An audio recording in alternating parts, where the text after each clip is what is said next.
Hi everyone, good morning. I am very excited, yes, to bring a fresh episode of EveryWoman TV right here on Sky Channel 589. I hope you've all been keeping well, enjoyed your weekends.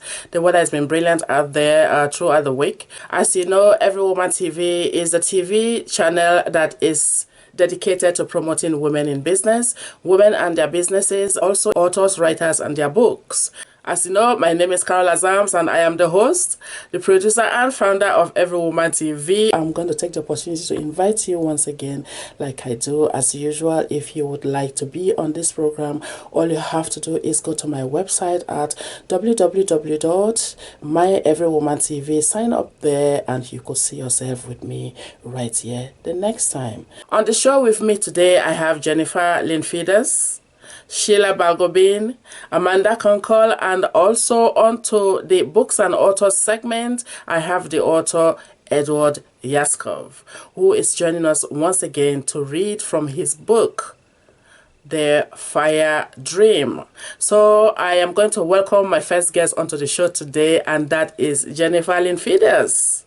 Jennifer is usually here to give advice on chronic illnesses to those who are suffering from chronic illnesses, and today she is here with some more tips to help you live your life to the full, despite the fact that you might be suffering from numerous chronic illnesses. So welcome onto the show, Jennifer. Hi, everybody, and welcome back to another little episode of the 123 Mom Squad edition. So today I just want to kind of talk to you guys about what to do or how to be better productive when we struggle with a chronic illness.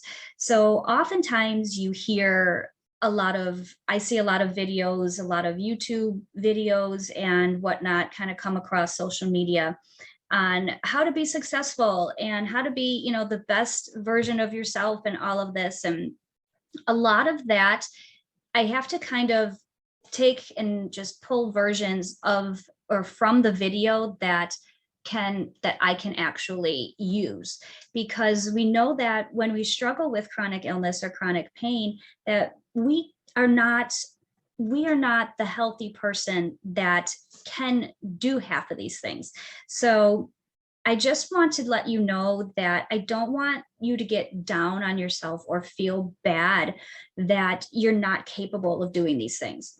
You absolutely are. You just can't do all of them. So just because you can't do XYZ, maybe you can do ABC. So let's go through the things that maybe you can do. Okay, so first off, what's the first thing that you see on these videos? I'm just going to share this with you because I love when I get visuals. And this is the first one that everybody always shares, right? To get up early. Who else here thinks that that is something that we absolutely cannot do? You can't do that when you have a chronic illness. You cannot get up extra early. And as much as I would love to get up an extra hour early for my self-care, so I can do my journaling or my meditation and stretch my body and drink my cup of coffee in silence and kind of go through the day, we know that we can't sleep through the night between having aches and pains. And who else rolls like on their side and then all of a sudden you're like, oh my gosh, my shoulder hurts so bad, or you have restless leg syndrome and you can't get to sleep to begin with. So if you're only getting 4 to 5 hours of sleep a night, but you're not getting the REM sleep, the actual rest and digest sleep that your body needs, you're not regenerating the cells that your body needs and your brain needs to feel better the next day. So getting up early is not something that those of us that struggle with a chronic illness or chronic pain can do. So please don't feel bad or don't get down on yourself when you hear that these healthy people and successful people get up early and you're like, oh no, I'll never be successful because I get up early. No, strike that from the record. You do not have to get up early. You get up when your body is rested and when you feel that you can continue to go. So the next one is how many of us feel that every time we watch a video, they say, you need to exercise for an hour a day, or you need to move your body, right? So yeah, okay, I get it. But again, those of us that already have chronic pain, the last thing we want to do is go to the gym and try and exert what little energy we have to begin with into a workout.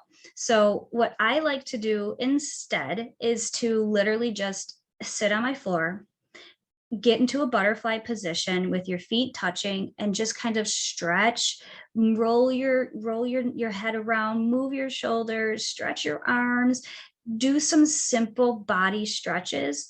When your body is ready to move, then you feel that you can move your body, you do that. Okay, so we do not and cannot move our body for 30 minutes to an hour a day. That's fine. You want to take your dog for a walk? Awesome. Go for a walk. All you got to do is get that heart pumping and move your limbs so they don't get stiff. It's not as hard as it sounds. All right. So the next thing, right, that you hear all the time is how many times do you hear people say that we need to drink water? And yes, while drinking water is absolutely important for our body and every function in our body, we can't just drink water all day long. We're not camels, right? We're not camels. So yes, stay hydrated. Being hydrated is a very important key to having your organs and keeping inflammation down within your body. So drink your water.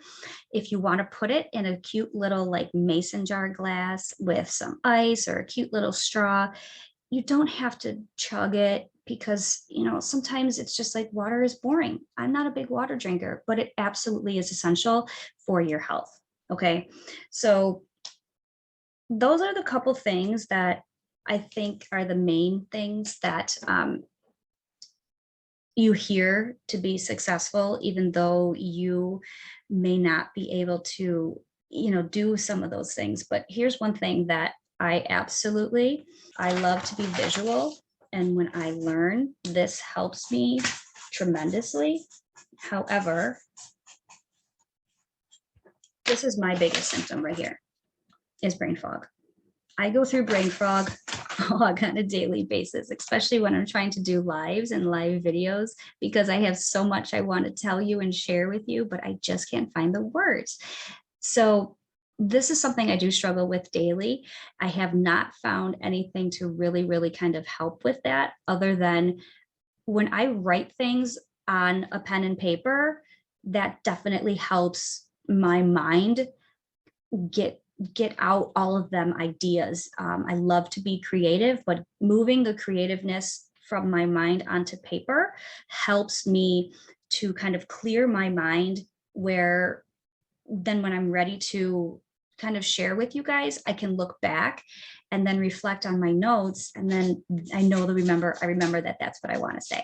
Next time, I want to share with you some things that I use that I find helpful in my daily routine, that are good for me and good for my body, and I would love to share that with you. So stay tuned. I would love for you guys to join me over on my private Facebook group that is called Living and Loving Your Life Beyond Chronic Illness. In there, I talk more about my personal health struggles and give you guys a little bit of tools on how to have a better day. I love quotes. I find them very, very motivational. Just how to stay positive, uplifting, and it's a safe space to share your stories and to kind of come together. And I would love to see you over there. You can also listen to my podcast on any major listening platform. It's called 123 Mom Squad, talking everything health and wellness, taking you from illness to wellness. And that is the key to living our daily lives the best that we can. So stay tuned. And in the meantime, get some fresh fruits and veggies in your body and start loving your life. And I know you can. And that's it. I am rooting for you. Oh, thank you, Jennifer, for that. I hope our viewers, you've enjoyed that segment of Jennifer giving her advice and the tips on how to live a productive life even though you're struggling with chronic illness. There's a lot of nuggets there, a lot of advice there that you can take from Jennifer's advice today. So I'm going to introduce you to my next guest. Amanda Concord today is going to talk about luck. So welcome to the show once again, Amanda Concord. I'm happy to have you again on this show. So please share your ideas on how we can take notice and take on how to take full advantage on when we perceive that luck is coming all around us. Welcome to EveryWoman TV. Hello, it is Amanda again, and today I'm going to speak about how to recognize signs that luck is coming. Now, to qualify this statement, luck is about a vibration. It is about being on your superhighway of abundance. If you haven't watched my YouTube video on how to be lucky in life, take a pause and go and do that now, because it's really important to understand that this is a vibration. Being the joy, the excitement, the everything that you want, even before you have it in your physical existence. That's what brings it to you. That's what collapses time. So to know with little things going on in the world, means luck's coming. It's all about paying attention. I always speak often about paying attention to opportunities. Yes, when you have several opportunities that feel good, that are in alignment, showing up in your fields in succession, that is a sign that luck is coming. However, I also want to dive into synchronicities. These are the same thing happening 3 or more times in a row. One yesterday was a client of mine said, you're like the second person that said I should put this into my offer letter as a place to reach out to. And I was like, well, there you go. And you're going to hear that again very shortly here, because that is a sign from the universe that to get to your desired sales, that's a key component of it. So luck is about the thing that gets you to your desires, that you can see it in the outside world, right?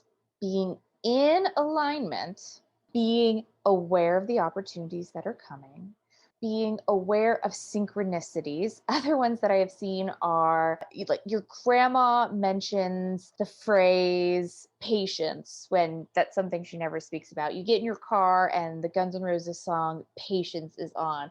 You come home and you turn on the television and the song Patience is playing during a commercial. That means have patience. The manifestation of all your desires, i.e. luck, is on its way. Look out for those synchronicities and remember that the luck on its way is all about really the manifestation of your desires. So allow yourself to be in that vibrational alignment of having it now, of being on your superhighway of abundance. Yes, I have a video on my YouTube channel dedicated just to the superhighway of abundance. Totally check that out. It is going to be a life changer for you. Until next time. Sheila Balgobin is here to present the final part of her mental fitness exercise. I think in the last episode she did the first one, and on today's show she wants to present the concluding part of that exercise. So please join me in welcoming Sheila Balgobin on EveryWoman TV. Hi, I'm Sheila Balgobin, and this is the continuation of our mental fitness training. And in this episode, I'm going to give you another little exercise that you can do anytime, virtually anywhere, to help you to enter into sage mind rather than being hijacked by your saboteurs.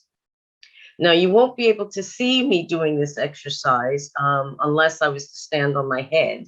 So I'll describe it to you and you can follow along. What I'd like you to do in this exercise is simply to wiggle your toes.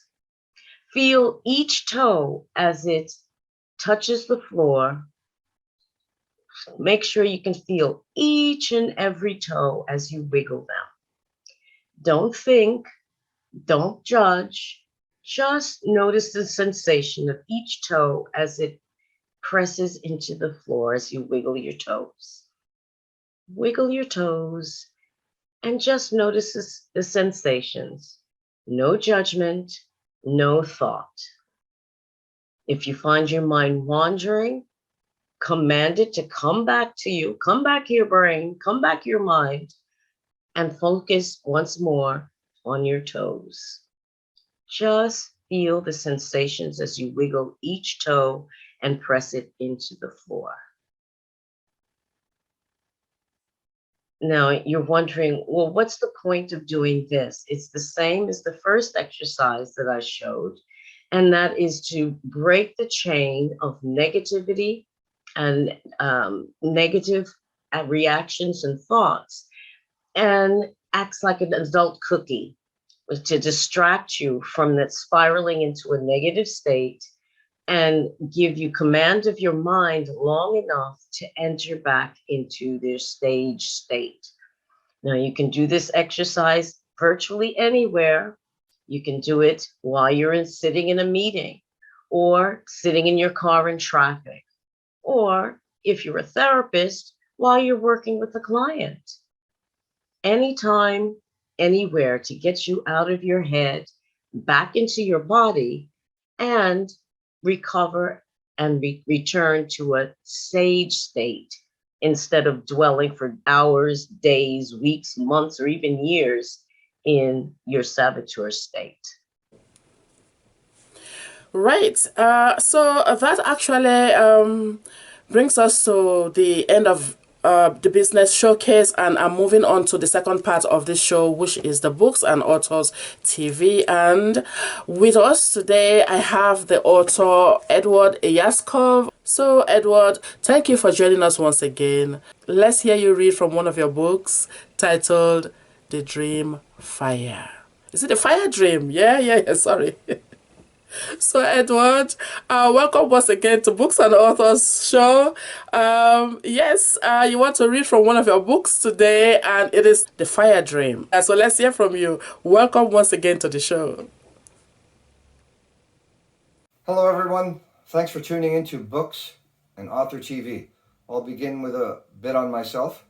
I was born in Ontario, Canada, and traveled the globe counterclockwise after living in Australia for over a year, where I stalled because I ran out of money. I've had plenty of adventures through my travels and through my life.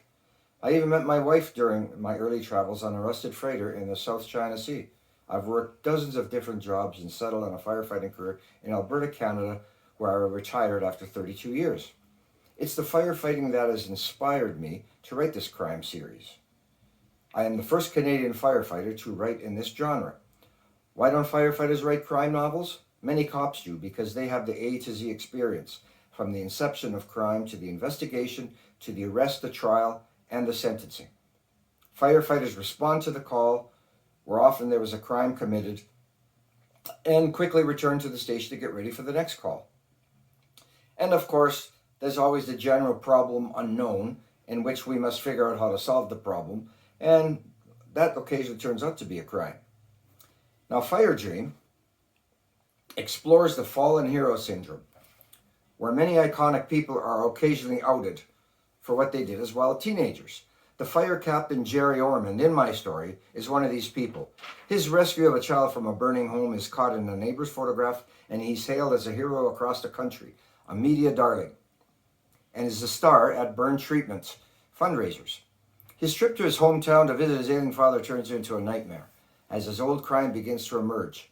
Old friends have become enemies because there's still a few around who know what he did as a teen in a renegade fraternity. The national hero is in a lot of trouble as the skeleton rattles in his closet. There's no statute of limitations for murder. It's not all bad for him, though. He rekindles a romance with Karen, his high school honey, and the old flame burns bright and very hot. There's also the psychological aspect. The old crime is a cold case, and a female fire investigator, Samantha Sam Markham, hears rumors and takes an interest in it. Jerry Ormond has some experience as a fire investigator, and even though he knows some investigative techniques, he's no match for her. It's investigator versus investigator. A news reporter who knew Jerry in high school is now a crime reporter and also puts a squeeze on him. Karen, the old flame, has an abusive husband who is not pleased when his wife and Jerry take an interest in each other. He just won't stand by and watch his woman be taken away. My story has two women who are tough as nails and one who becomes romantically entwined with Jerry. What the novel has is love and romance, obsession, arson, murder, a few fires, fights, and a cool high school reunion. Fire Dream kicks off my firefighting series. The next novel, which is Man on Fire here, also stars Cap Norman, but he's taken on a fire chief job in Niagara Falls. It's a standalone story with some of the same characters. Now, Final Response over here is a truly different crime novel with all new characters. It's set a few years into the future, so it's a great read, and in the wintertime during a polar vortex, so it's a great summer read to keep you cool. Now, if you're tired of police, lawyer, or PI stories, you should give my work a read. Firefighter crime is definitely different. You won't be disappointed. Check out my website here, yatskoffbooks.com, and see my other crime novels as well as action novels for middle grade and young adult novels. My writing has won several awards. So, before you go, have one of my bookmarks and have a good read. Thanks for tuning in.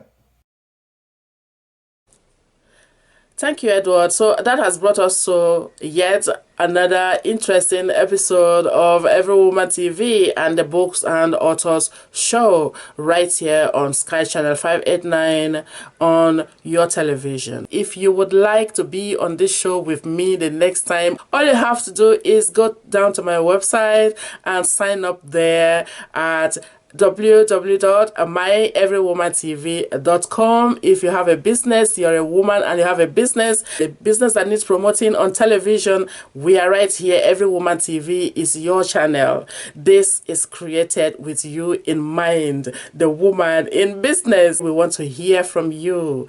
Go to my website now and sign up at www.myeverywoman.tv, and you could see yourself here with me the next time. I have been your host. My name is Carol Azams, and I look forward to coming your way again next time. Until then, please stay blessed, look after yourselves, and bye for now.